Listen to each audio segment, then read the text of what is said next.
Dear student, आज हम chapter 1 के आगे के पॉइंट्स को देखेंगे। आगे का टॉपिक हमारा है, जैसे हमने कल शुरू किया था, वी टेकर्स क्लासिफिकेशन। जीव जगत को इस वैज्ञानिक ने 5 जगत में वर्गीकृत किया। जगत मोनेरा, जगत प्रोटिस्टा, जगत फंजाई, जगत प्लांटी, जगत एनिमेलिया। फिर उन्होंने वर्गीकरण की एक योजना बनाई। कैसी योजना बनाई? सजीव को उन्होंने एक कोशिकीय और बहुकोशिकीय में बांटा। Prokaryotic, eukaryotic. यूकैरियोटिक यानी बहुकोशिकीय, जैसे कि हम लोग हैं। एक कोशिकीय जो होते हैं वो होते हैं मोनेरा, जीवाणु। मोनेरा, जगत मोनेरा, जिसका उदाहरण हम लोग पढ़ेंगे जीवाणु को। यूकैरियोट्स भी एक कोशिकीय बहुकोशिकीय हो सकते, लेकिन एक कोशिकीय में आते हैं प्रोटिस्टा, अमीबा। और बहुकोशिकीय जो होते हैं, इसको उन्होंने डिवाइड किया कोशिका भित्ति के पॉइंट ऑफ व्यू से। कोशिका भित्ति सहित, मतलब सेल वॉल, और जिसमें कोशिका भित्ति नहीं होता। जिसमें नहीं होता वो हम हैं एनीमेलिया। जैसे कि कल मैंने आपको बताई, जब हमने क्लासिफिकेशन पढ़ा था पदानुक्रम में, हम किस इसमें आते हैं? हम आते हैं एनीमेलिया, किंगडम एनीमेलिया। तो कोशिका भित्ति रहित एनिमेलिया मछली और मनुष्य, और कोशिका भित्ति सहित में आएगा प्रकाश संश्लेषण करने में अक्षम और प्रकाश संश्लेषण करने में सक्षम। जो प्रकाश संश्लेषण फोटोसिंथेसिस कर लेते हैं वे है प्लांटी, और जो फोटोसिंथेसिस प्रकाश संश्लेषण करने में अक्षम होते हैं, मीन्स नहीं कर पाते, वे होते हैं फंजाई, जिसका उदाहरण है राइजोपस। हम देखेंगे जगत मोनेरा के कैरेक्टर्स कि क्या क्या इसमें कैरेक्टर्स होते हैं, इसके गुण क्या है। तो सबसे पहले तो हम ये देखेंगे स्टूडेंट्स कि मोनेरा जो है, मोनेरा में एक कोशिकीय है। ये मोनेरा जगत में के अंतर्गत सभी एक कोशिकीय, झिल्ली रहित, केंद्रक। केंद्रक में जो हमने प्लांट सेल और एनिमल सेल पढ़ा, उसमें हमने न्यूक्लियस पढ़ा है। आपने पिछली कक्षा में पढ़ा होगा सेल, प्लांट सेल और एनिमल सेल का डायग्राम आपने बनाया, जिसमें mitochondria, lysosome, ribosome, nucleus, endoplasmic reticulum, Golgi body, ये सारे उसके अंदर के पार्ट्स हैं। लेकिन हम जब मोनेरा जगत के अंतर्गत एक कोशिकीय झिल्ली रहित केंद्रक, केंद्रक में झिल्ली नहीं है, यानी प्रोकैरियोटिक कोशिका वाले जीव आते हैं। प्रोकैरियोटिक यानी स्टूडेंट्स जो केवल सिंगल सेल है, वे सारे अपने फंक्शन केवल एक ही सेल से करते हैं, इसलिए हम इसे किसके अंतर्गत रखेंगे? प्रोकैरियोटिक। इस जगत के जीव स्वपोषी, जो फोटोसिंथेसिस कर लेते हैं, और विषमपोषी, दोनों प्रकार के हो सकते हैं, जो दूसरों पर भी डिपेंड रहते हैं, और कुछ तो अपना भोजन स्वयं बना लेते हैं। इनकी कोशिका झिल्ली के चारों ओर कोशिका भित्ति पाई जाती है, मतलब सेल वॉल होती है, ठीक है। और इनकी कोशिका भित्ति पौधों की कोशिका भित्ति से भिन्न प्रकार की होती है। मुख्यतः पेप्टिड, डॉग लाइकेन, प्रोटीन और कार्बोहाइड्रेट से बना पदार्थ से बनी होती है। उदाहरण जीवाणु और एनाबीना। तो ये जीवाणु का लक्षण है कि इनकी कोशिका भित्ति के चारों ओर कोशिका भित्ति होती है, ये सिंगल सेल होते हैं। जगत प्रोटिस्टा पर हम अगर नज़र डालें तो प्रोटिस्टा में क्या होगा? ये भी एक कोशिकीय है, यानी यूकैरियोटिक कोशिका वाले होते हैं। प्रोटिस्टा जगत के सभी जीव एक कोशिकीय झिल्ली रही सहित प्रोटिस्टा में केंद्रक यानी यूकैरियोटिक कोशिका वाले होते हैं। इस जगत में वही है, स्वपोषी व विषमपोषी दोनों ही प्रकार के जीव हो सकते हैं। या तो स्वयं ये अपना भोजन तैयार करेंगे, या फिर किसी दूसरे पर ये अपना डिपेंड रहेगा। जीवन की सारी क्रियाएं मैंने आपसे बताई, ये सिंगल सेल से करते हैं, केवल एक ही कोशिका द्वारा ये संपन्न करते हैं। उदाहरण हम पढ़ेंगे पैरामीशियम, एंट अमीबा, युगलीना। पैरामीशियम, अमीबा, एंट अमीबा और युगलीना। स्टूडेंट्स, इससे पहले हमने जगत मोनेरा पढ़ा, वे भी एक कोशिकीय झिल्ली रहित केंद्रक, केंद्रक में झिल्ली नहीं है, यानी प्रोकैरियोटिक कोशिका वाले हैं, ठीक है। और ये झिल्ली सहित केंद्रक यानी यूकैरियोटिक, जिसमें झिल्ली प्रेजेंट होती है उसे हम यूकैरियोटिक कोशिका वाले जीव कहते हैं। ये उदाहरण हो जाएगा अमीबा, पैरामीशियम, एंटअमीबा और यूग्लिना। जगत फंजाई में हम देखते हैं कि ये अधिकांश कवक, जैसे कि आपको पता है हम लोग रोटी यदि गीला करके रख देंगे तो उसमें फफूंद लग जाती है। यदि चमड़ा कहीं गीला करके पड़ा है तो उसमें वाइटिश स्पॉट्स बन जाते हैं। इसे हम कहते हैं फंजाई या कवक। कैसे होते हैं ये कवक? तंतुमय होते हैं। इसे एक अलग किंगडम बना दिया है किसने? विटेकर ने एक अलग ही जगत में रखा है इसे, जिसे कहा जाता है किंगडम फंजाई। ये कैसे होते हैं? तंतुमय होते हैं। इसमें तंतुओं का जाल बनाते हैं जिसे हम कवक जाल या माइसीलियम, कवक के जाल को। What is the meaning of mycelium? Mycelium मतलब होता है कवक का जाल। कवक तंतु होकर के एक जाले समान संरचना बना लेते हैं और उस जगह पर अपने आप को ग्रोथ करते हैं वे, तो उसे हम बोलते हैं माइसीलियम। इस जगत के जीव एक कोशिकीय या बहुकोशिकीय, यूकैरियोटिक व विषमपोषी होते हैं। इनकी कोशिकाओं में हरित लवक नहीं पाया जाता। यदि हरित लवक होता तो ये क्या होते? अपना भोजन स्वयं बना लेते। चूंकि क्लोरोप्लास्ट प्रेजेंट नहीं है इसलिए ये दूसरे पर डिपेंड है, जहाँ जिस पर ये लगते हैं उसी से अपना भोजन ग्रहण करते हैं। तो फंजाई जो है इनमें क्लोरोप्लास्ट प्रेजेंट नहीं है। उदाहरण म्यूकर, यीस्ट, एगेरिकस, मशरूम जो वाइट वाइट छाता जैसे लगा हुआ होता है, बारिश में अक्सर हम लोग रोड के किनारे में देखते हैं। राइजोपस यानी ब्रेड मोल्ड, ब्रेड के ऊपर लगने वाला कवक, उसे हम बोलते हैं ब्रेड मोल्ड और वैज्ञानिक नाम उसका जो है वो है राइजोपस। एस्परजिलस पेनिसिलियम ये भी एक कवक का नाम है। तो ये सारे नॉमिनी जो है, ये सारे जो नाम है वे विभिन्न प्रकार के कवक के नाम हैं। हमने बरसात में डबल रोटी में, जूतों में, चप्पल में, अचार में जाली नुमा कवक को हमने देखा। कुकुरमुत्ता भी एक कवक है जो छाते समान वाइट कलर का रोड के किनारे हमें दिखाई देता है। कवक कैसे होते हैं स्टूडेंट्स? सहजीवी भी होते हैं, मतलब साथ में भी रहते हैं किसी और के। मृतोपजीवी भी होते हैं, मरे हुए किसी जीव पर उत्पन्न हो जाते हैं। तथा परजीवी होते हैं, किसी दूसरे से अपने लिए भोजन ग्रहण करना, उसे कहते हैं पैरासाइट्स। कुछ कवक हानिकारक होते हैं, कुछ तो लाभदायक होते हैं। कुछ कवक जो होते हैं वो रोग उत्पन्न करते हैं।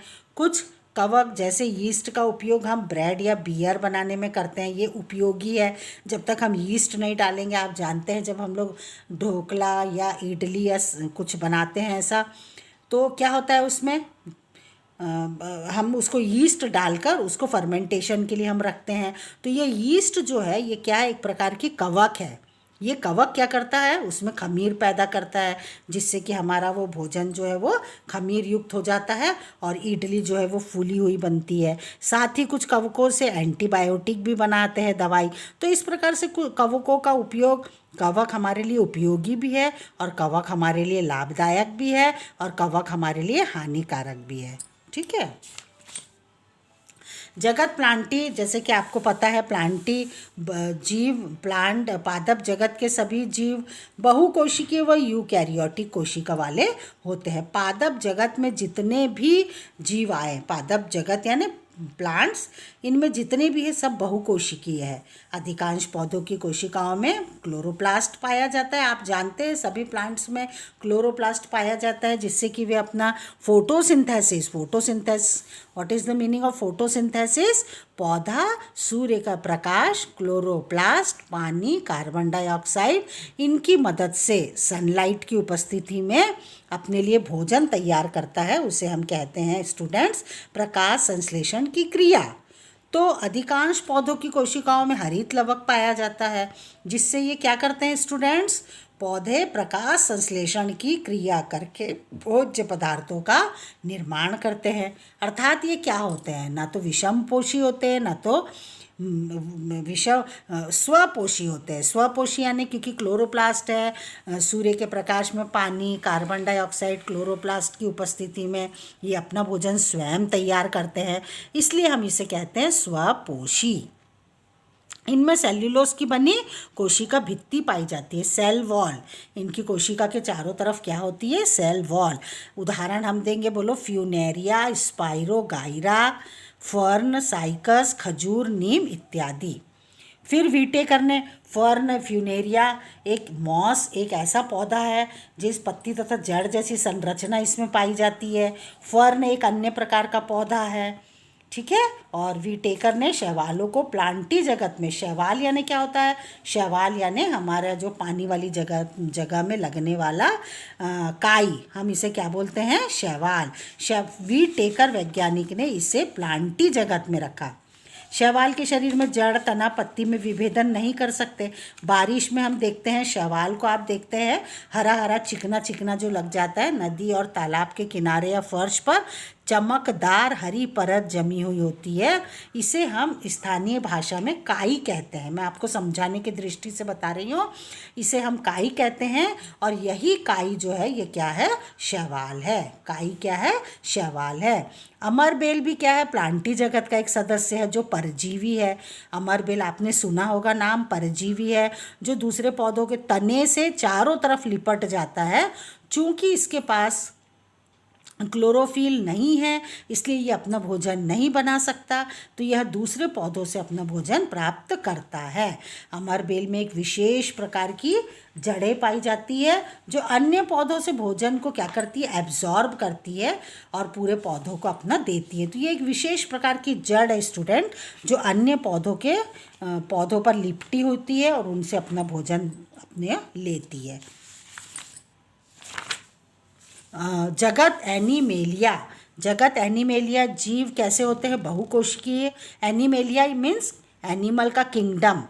बहुकोशिकीय, यूकैरियोटिक और विषमपोषी होते हैं। इनकी कोशिकाओं के चारों ओर कोशिका भित्ति नहीं पाई जाती है। ये जो होते हैं एनिमेलिया, ये दूसरों पर डिपेंड होते हैं। जैसे हम लोग स्वयं हम पौधा नहीं तैयार कर सकते, हमें अपने भोजन के लिए पौधों पर डिपेंड रहना पड़ेगा। हमारे पास ऐसा कुछ नहीं है कि हम अपना खुद तैयार कर लें। इसलिए कैसे होते हैं? बहुकोशिकीय, यूकैरियोटिक और विषमपोषी। इनकी कोशिकाओं में हरित लवक नहीं पाया जाता। जैसे कि मैंने आपसे बताया, इसमें कौन आ जाएगा? जंतु जगत। जितने जंतु है, तो जंतु तो दूसरों पर डिपेंड करते।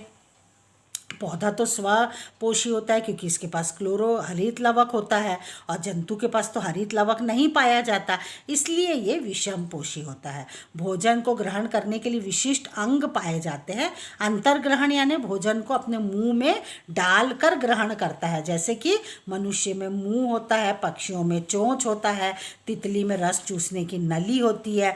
अधिकांश जंतुओं में प्रचलन के अंग भी पाए जाते हैं, जैसे कि केचुआ है, बिच्छू है, सितारा मछली है, शेर है। सब में क्या पाया जाता है स्टूडेंट्स?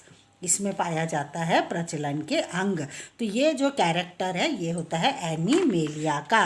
नामकरण, मैं एक शब्द आपको बताना चाहूँगी, नामकरण। नामकरण की आवश्यकता क्यों पड़ी? क्योंकि किसी एक पर्टिकुलर नाम से हम उस चीज़ को पहचानते हैं।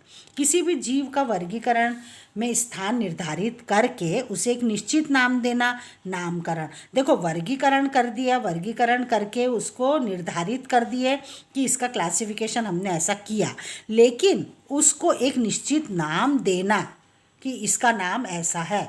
आलू है ना, यदि हम एग्जाम्पल ले लें आलू, तो आलू को हम लोग मराठी में बटाटा, हिंदी में आलू, तमिल में लेक, हंगू, और इंग्लिश में पोटैटो कहते हैं हम। मतलब इसे हम अलग अलग लैंग्वेज में बोलते जाएंगे तो हमारे लिए बहुत कठिन पड़ेगा। इसलिए क्या किया गया, लिनियस नामक वैज्ञानिक ने क्या किया, इसके लिए एक वैज्ञानिक नाम दे दिया।